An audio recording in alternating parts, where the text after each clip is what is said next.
welcome to Inkquiring Minds. My name is Doug and I'm back with another Pen Resurrection Sunday video, only it's not Sunday. Like I did previously, I've got another vintage unboxing video for you. Just recently I did a vintage 4-pen unboxing, and you can see that video by clicking right up there. But since then, I went out and got a whole bunch more vintage pens, so I'm up to my armpits in vintage pen restorations. That's going to keep me busy and off the streets for the next several weeks. My wife and I went for a nice drive one day and decided to drive around to one of my favorite antique malls because I hadn't been there in a while, and to see what my favorite vendors might have. The last time I was there, I kind of cleaned this one guy out of all of his pens, so I thought maybe there would be something else there. Well, that one vendor still didn't have very much, but I did come away with this Parker 45 desk pen marble set that I purchased, and I'm going to restore and give to my wife for her desk. I'll put that one up there. Nice clean Parker 45. And just as I was about to check out, I looked behind me at a case that I never look at because it's all model cars and stuff I'm not interested in.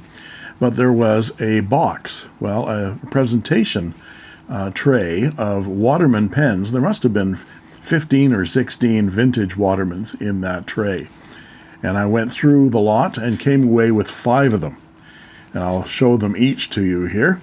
And plus, when I got home, in the mail, I received this 1941 Parker Vacuumatic Emerald Green Pearl fountain pen, which is a double jewel as well. I purchased this on eBay several weeks ago and just took the longboat from the United States to get here. And it's in really nice shape from the early 3rd generation. I'm looking forward to restoring that beauty. But let's go through the Watermans one by one here.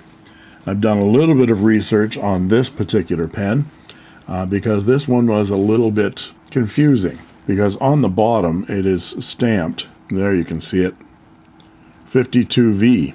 So I thought it was a 52V, but the 52V doesn't have this kind of clip. So when I was at my pen friend Murray's place the other day, he gave me a resource called the Pen Collectors of America. I went to that website, and there's all kinds of catalogs of vintage pens from Parker's, Schaefer's, Waterman, and more brands. And so I searched through the early 30s Waterman catalogs and found that this was in fact a 92V. The V stands for vest, as in it's a short pen for a vest pocket, and it's from the 1933-32 era, something. I couldn't find exactly when it began in the catalog, but it's from around that time. It's celluloid in what they call a green pearl, and it's got flecks of silver, flecks of brown, flecks of green, and it has this very unusual clip which has the Waterman hexagon on the top. It is made in Canada, so that might be why it's stamped 52V, in that the Canadian plant in Montreal did a lot of funky things on their own. And it has a beautiful 14 karat gold nib. I've done nothing to that nib, but look at the shape it's in. Ebonite section has a little bit of aging on it. We can probably polish that up. And it's kind of crunchy inside, so that needs a new sack. Overall, a beautiful pen. I'm looking forward to doing the resurrection on that. All these Watermans are made in Canada. We have another made in Canada Waterman with the classic Waterman ball clip. So this is from the early 30s as well. And this is called the Green Pearl as well. And it's called a Junior. It's engraved there on the barrel. It has a rounded barrel and a rounded cap, a single cap band, and a 14 karat gold W2A Waterman's gold nib. Again, made of celluloid. Beautiful early 30s Waterman. Next up, we have a pair of Waterman stalwarts. One has gold trim, one has silver trim. The gold trim has 2 cap bands, and the silver trim has 1 cap band. There's a lot of confusion about the names of these Waterman models made in Canada or made in the United States because they interchange names. As I understand it, the shorter one is called the Starlet. The standard size ones like these are called the Stalwart, and I believe the 2 cap band one is a Stalwart, and the 1 cap band one is called the Dauntless. And I've discovered these in the early 40s Waterman catalogs as well.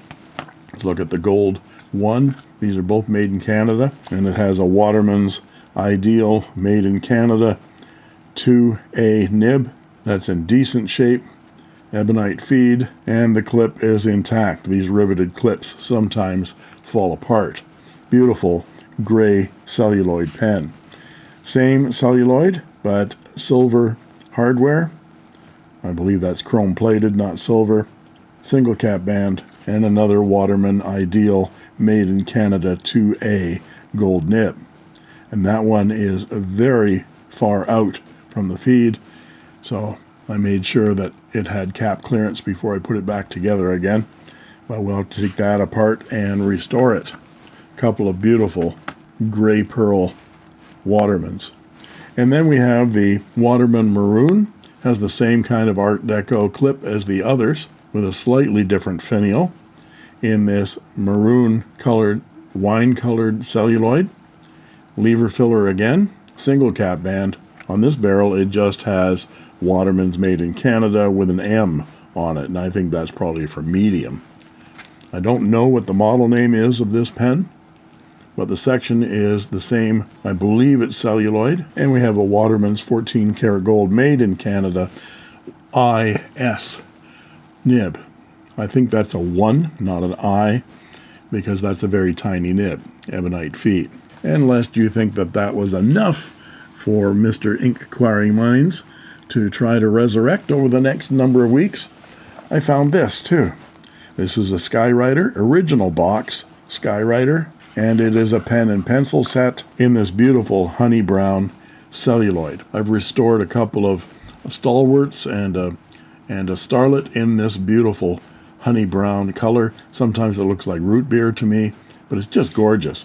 And it has on the barrel, it says Skywriter, manufactured in Canada by the Alco Division, L.E. Waterman Company Limited. And this one has a replacement 14 karat gold nib with no Waterman mark and just an R, which I think means replacement, ebonite feed and ebonite section. No breaks, no deep gouges. Beautiful pen. The pencil does not function at the moment, but it might be just jammed with old graphite.